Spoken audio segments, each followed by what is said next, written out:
تر ولاړ چې لاس ورمچي داسې ملایان زه وینم قسم دی داسې ملایان زه وینم زه یې پېژنم ما لیدلي دي په دغه سترګو مې لیدلي چې مالدارو ماړه خلک یې لیدلي دي هغه راوځي دی ورسره راوتلی دی کوټې زما په مخ کې لاس ورمچ کړی هغه نو دی مالداره دي چې زما په ژوند باندې والله لازم که ما لیدلی دی لمونځ کړی لمونځ شان دی لیدلی خدای لاس ورمچي نه که دې دا وکړله دین دې د لاس ووتی د مالدارانو خلکو لاسونه مه ورمچوه بېعزتي یې مه کوه دا نه درته وایم چې بېعزتي یې وکړه تحقیر یې مه کوه عزت یې وکړه خو ته ځان مه ورته عاجزه کوه ځان مه ورته ذلیله کوه دغه ناروا کار دی دغه دي ګناه حضرت عمر رضی الله تعالی عنہ مبارک وفرمایل ول ای خلکو د دغه خلکو مجلس ته مور دی چې دنیا جمع کوي خو د الله په لاره کې نه خیراتي دا ماړه خلک یې یادول دا مالدار خلک دا پیسهدار خلک چې پیسې لري خو د خدای په لاره کې نه خیراتي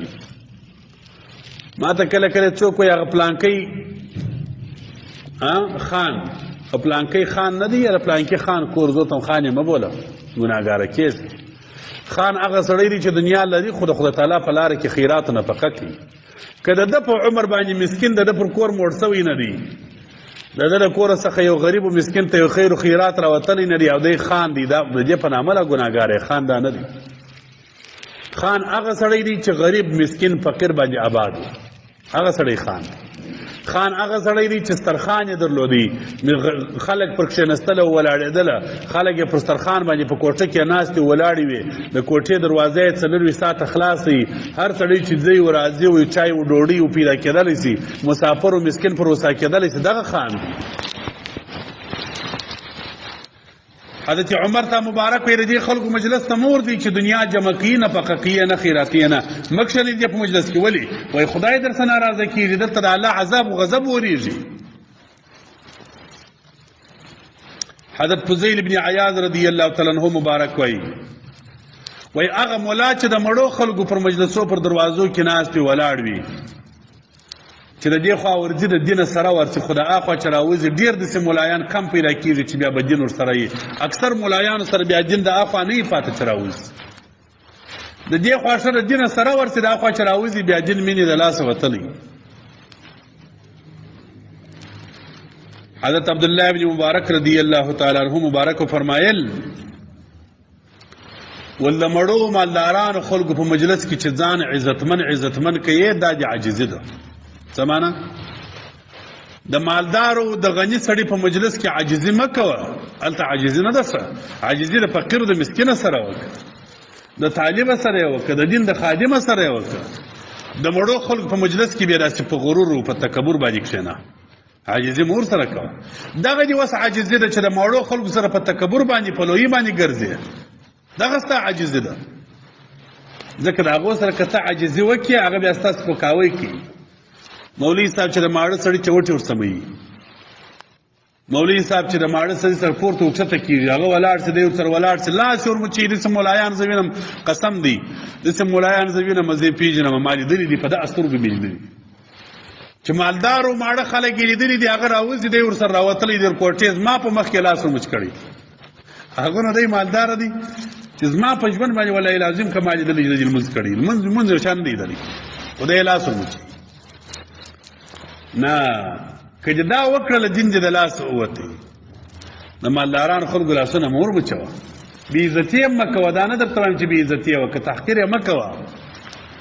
عزت یې وکړه خو ته ځان مه ورته عاجزه کوه ځان مه ورته ذلیله کوه دغه ناروا کار دی دغه دي ګناه که دې لاس مچېدل ډېر خوند در کوي د دا کوچني طالب لاس ورمچ کړه د دې ملا لاس ورمچ کړه د یو فقیر و مسکین لاس ورمچ کړه د یو بزرګ لاس ورمچ کړه پروا نه کوي خو د مړو خلکو لاسونه مه ورمچوه هلته عاجزي مه کوه هغه عاجزي نه ده عاجزي دا چې د مسکینه سره دې وکړل د مړو خلکو سره تکبر کوه تکبر د اغنیاو سره عاجزي ده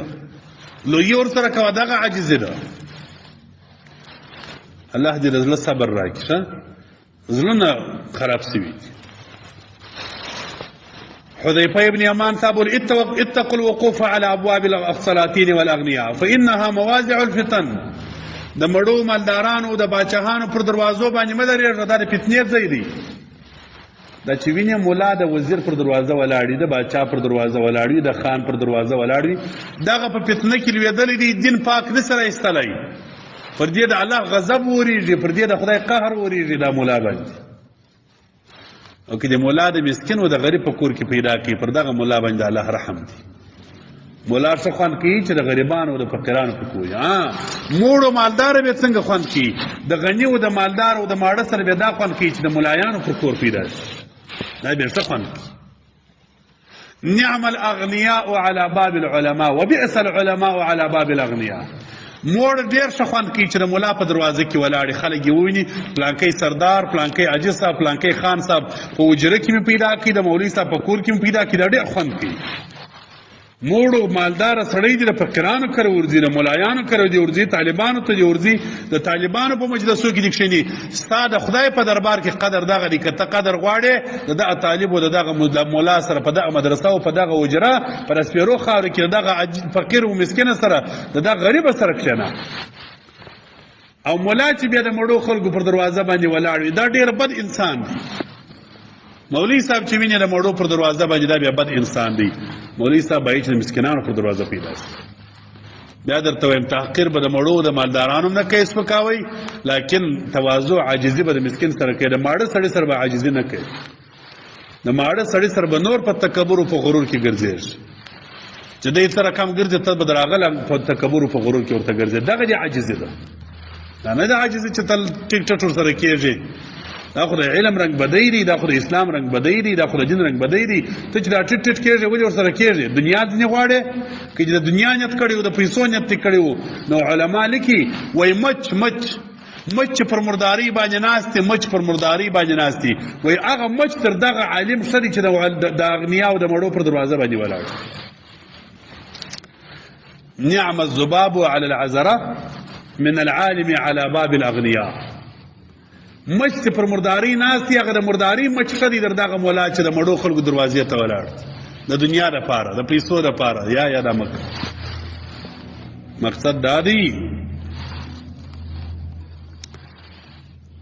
چې د مسکینانو خلکو سره محبت کوئ، د غریبانو خلکو سره محبت کوئ. که مالداران یاست، که ماړه یاست، د طالب سره محبت کوه، د خدای د دین د خلکو سره محبت وکړه، د یو فقیر او مسکین سره یې وکړه. ستا په کور کې باید یو فقیر او مسکین ناستي ولاړ وي. د مړو خلکو سره محبت، د مړو خلکو سره تعلق جوړول، د مسکینانو څخه لرې اوسېدل، مسکین په مجلس کې بد ایسول، دا د مسلمانانو د شان سره مناسب نه دی. که خدای راضي کېدل غواړي، که الله راضي کوي، د غریب او د مسکین سره محبت کوه. رسول الله صلی الله علیه وسلم ته مسکین رالی، نبی علیه السلام به خپل زنګون د پر زنګانه باندې کښېښوي. کله به د زنګون راواخلي خپل پر زنګانه د استه باندې نږدې ورسره کښېناست، دغسې نږدې کښېنوي. الله دې موږ تاسو په مسکینانو کې شمار کړي په ورځ د آخرت. اللهم هل بلغت وما علينا البلاغ. ربنا تقبل منا إنك أنت السميع العليم وتب علينا إنك أنت التواب الرحيم. ربنا اغفر لنا فيما مضى من ذنوبنا وعصمنا فيما بقي من عمرنا واهدينا واشفينا واحفظنا وسلمنا وعلمنا وفقهنا في الدين واجعلنا هادين مهتدين غير ضالين ولا مضلين. اللهم احينا مسكينا وامتنا مسكينا واحشرنا مع المساكين وادخلنا إلى الجنة مع المساكين بحرمة سيد المرسلين صلى الله عليه وآله.